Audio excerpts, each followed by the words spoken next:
Bonjour à tous. Alors aujourd'hui c'est ma 3e vidéo sur le blob. Hier j'ai pas fait de vidéo parce que on est parti en week-end. Donc on a emmené nos blobs. Mais tout simplement c'est assez compliqué hein, parce qu'ils disent qu'il faut respecter les températures. Nous c'est pas du tout ce qu'on a fait. On les a laissés 2 heures dans la voiture, le temps de rouler puis d'aller faire les courses. On les a sortis, ils étaient à 15 degrés, donc ça va pas. Et pour les réchauffer un peu, je les ai mis à côté du radiateur et là je me suis plantée, en fait je suis revenue 1 heure plus tard, ils étaient à 37 degrés. Donc après j'ai un petit peu arrangé le truc, j'ai mis sur une chaise, j'ai éloigné du radiateur et ce qui fait qu'ils étaient à une température de 21 degrés, voilà. Regardez, donc j'ai réussi à maintenir quelque chose de correct pour les blobs. Alors on va les déballer ensemble aujourd'hui et on va regarder ce qu'ils ont fait. Alors regardez, Shana, elle était toute maigre avant, là elle a pas mal grandi. Maurice, alors lui je comprends pas en fait ce qui se passe, il grandit pas, il se passe pas grand chose. Je sais même pas s'il est vivant. Alors ça c'est Anissa, elle est toujours pas mal. Par contre il y a quelque chose, si vous voyez bien, alors je sais pas, j'espère que quelqu'un pourrait m'expliquer. Il y a des parties du blob en fait qui sont devenues blanches, donc ça je sais pas du tout ce que ça veut dire. Est-ce que c'est quelque chose de normal par rapport à son développement, ou est-ce que c'est qu'il est en train de mourir? Je sais pas du tout. Pareil, regardez Jean-Paul, et vous voyez il a quand même pas mal grandi, mais il a du blanc toujours dessus. Voilà, Gérald aussi, il a du blanc, mais il a grandi. Ils ont tous grandi en fait. Kylian, voilà. Et Karen, elle est toujours aussi bien, mais elle a du blanc aussi. Alors hier, j'ai discuté un petit peu avec Marivonne, donc c'est elle qui m'a conseillé de rajouter la quantité d'une pincée de flocons d'avoine, parce que j'ai envoyé une photo de Karen, et elle a dit qu'elle avait suffisamment grandi, donc là c'est bon, elle était capable de manger tout ça.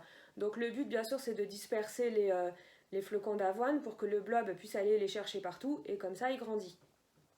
Alors là, je vais faire une pause dans la vidéo, je vais les prendre en photo chacun pour pouvoir les comparer avec les photos que j'ai fait hier. Et ensuite, on va voir ça. Many minutes later. Ça y est, j'ai fait mes photos. J'ai même fait des petits collages pour comparer avec hier et aujourd'hui. J'essaierai de les afficher par là. Alors, on va regarder vite fait les blobs.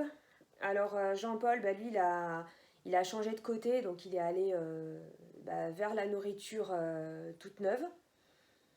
Maurice, en fait, j'ai mal parlé de lui, j'ai l'impression, parce que il remonte doucement vers le 2e flocon d'avoine. Alors, il est très très lent, je sais pas comment ça se fait.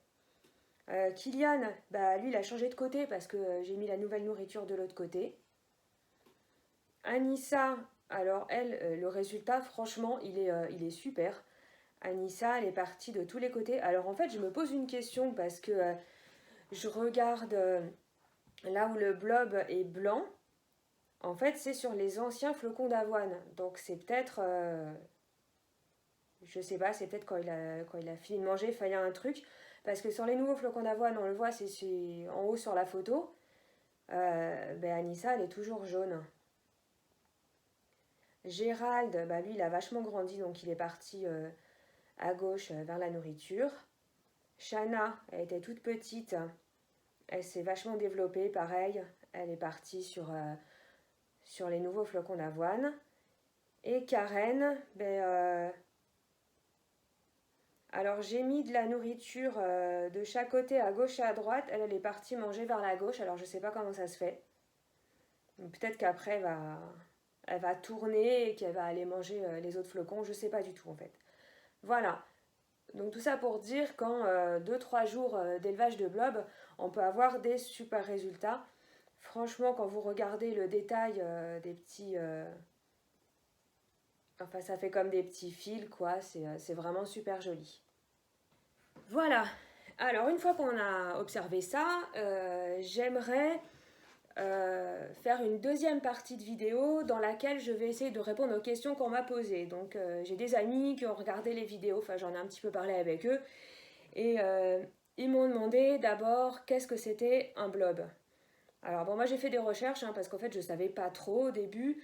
J'ai regardé pas mal de vidéos, donc les vidéos je vais vous les mettre en lien en bas là dans les commentaires de YouTube.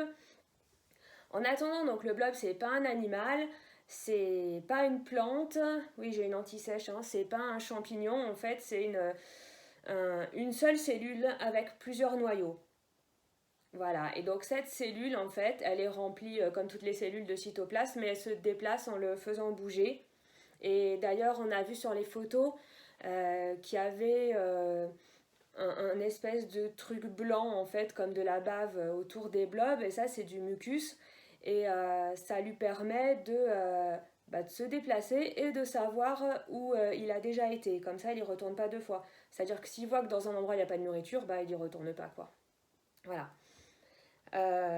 Donc pour ça, je vous ai fait un petit schéma sur le cycle de vie du blob. Là, en petit, et ensuite je vais essayer de l'afficher par là. Voilà.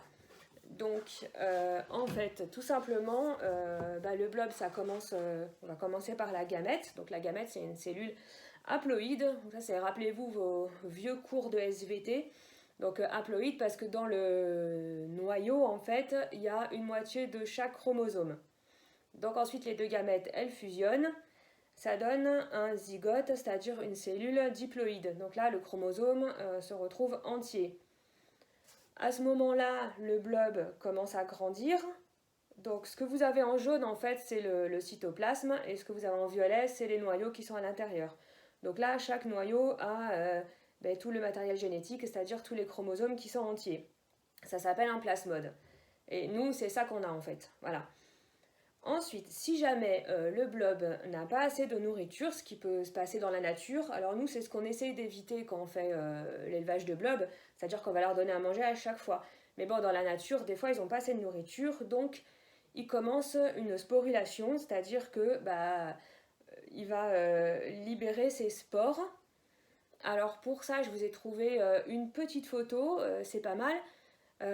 Sachant que si on veut trouver un blob dans la nature, on peut aussi le trouver sous cette forme-là. Donc il faut savoir que c'en est un. Donc voilà, ensuite vous avez le petit schéma des spores qui vont être libérés et qui germinent. En fait, c'est un peu les mêmes termes que pour les plantes. Et ensuite, ça recommence à zéro. Voilà. Donc deuxième question qu'on m'a posée, c'est comment se procurer un blob. Donc pour ça, il y a 3 solutions.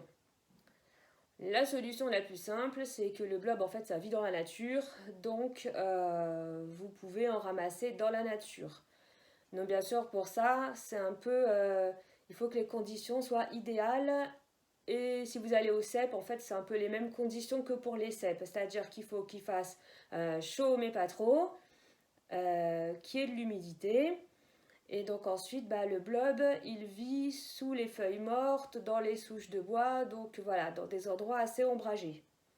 Donc moi, je lâche pas l'affaire. Je pense que je vais toujours continuer à chercher un blob, comme ça de temps en temps, quand je fais une randonnée, par exemple.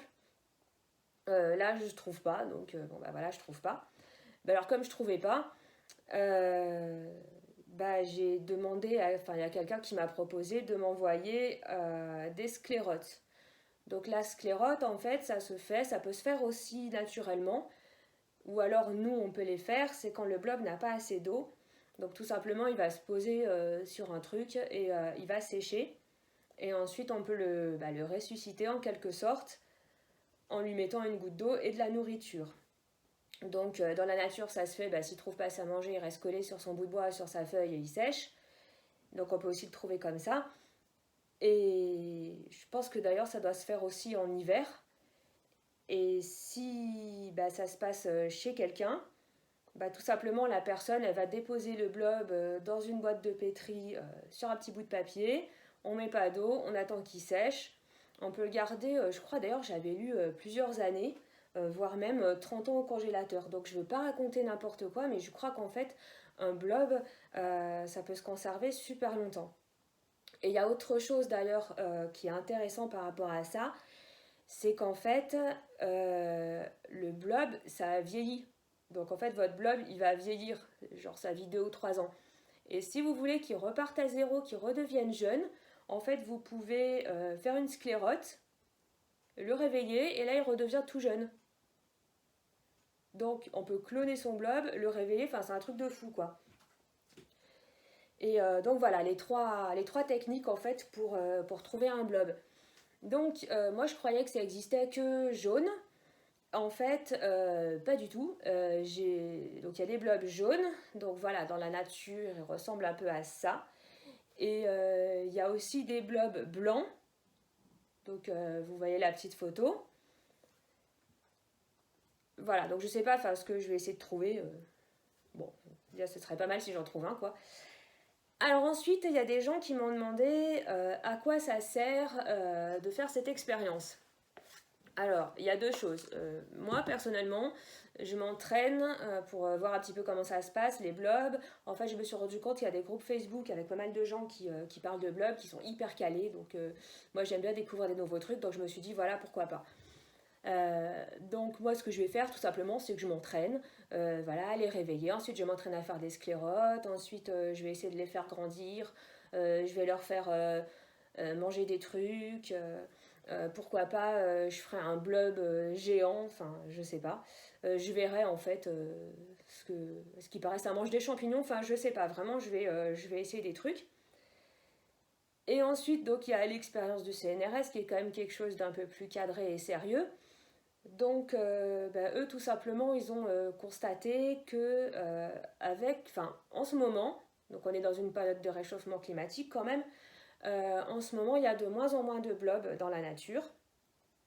Donc, ils se demandent si c'est pas en lien avec le réchauffement climatique. Donc, si j'ai bien compris, alors là, j'attends les protocoles. En fait, ça devrait arriver normalement. Je pense un mois avant le début de l'expérience, donc très bientôt. Donc si j'ai bien compris, en fait, ils nous ont demandé d'acheter une lampe chauffante pour essayer de chauffer nos blobs en fait et voir s'ils grandissent plus vite ou moins vite, enfin quelle est l'incidence de la chaleur sur la croissance des blobs, quoi. Voilà. Donc c'est deux choses très différentes. Alors bien sûr, après je ferai des vidéos sur l'expérience du CNRS. Enfin, j'espère avoir le temps. Après, avec le boulot, c'est jamais très simple, mais voilà. Si j'ai le temps, je le fais.